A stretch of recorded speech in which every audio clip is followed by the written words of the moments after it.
Edward was sad. I wish I would go out on a run soon. Don't be silly, Edward. The driver won't choose you again. Then they finally came. Oh yeah? Why you sad? He asked Edward. Say, how would you like a run? Edward was excited as the driver ran into the cab. Well gone, the driver said as they left. It'll teach you not to take tank engines up to big stations far away. And with that, Edward was off. As Edward arrived at the station, he spoke quietly yet nicely. Come along. Get in quickly, please. Edward then waited for the guard to blow his whistle. He waited, and waited, and waited even more. Edward started to get anxious. Then Edward whistled happily again. Here we go. Shh, shh. Here we go. Shh, shh. And Edward started to move along.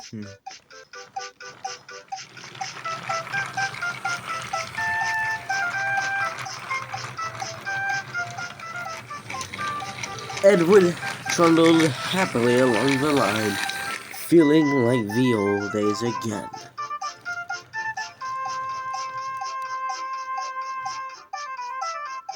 When the journey was done, Edward shunted a bit with some trucks. Edward loved handling trucks. He'd sneak up to them and give them a bump. Then Gordon came by, but with a line of dirty trucks. Gordon was grumbling to himself, a good strain, oh, a good strain, the shame of it. Edward laughed and went to get more trucks. Later on, Gordon had troubles getting up the hill, and Edward was called to help him, so he ran off to get him. They later found Gordon halfway up the hill. Gordon, you're not trying. Trucks pull an engine back, sir. And a hill doesn't help. Well, why don't we just name the hill after you? You're the most memorable part of it. A disgrace, you are.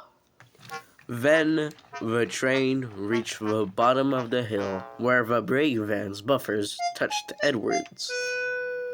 Ready, Edward shouted. Come on, old boy, said the driver. I believe in you.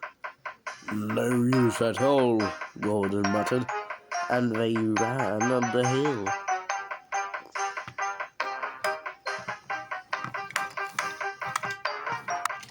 I can't do it.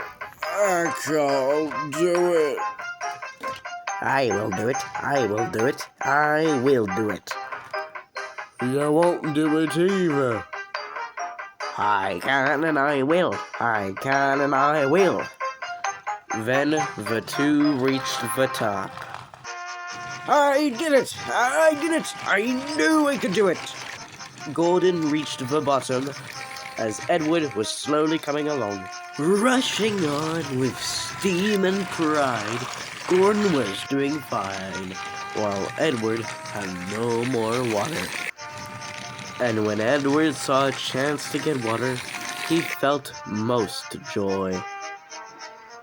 But there was still something bothering him. He didn't even say thank you, he muttered. Oh, don't worry about him, old boy. I will get my paint tomorrow, and you'll look like the smartest engine in the shed with that blue and red stripes. Now, won't you?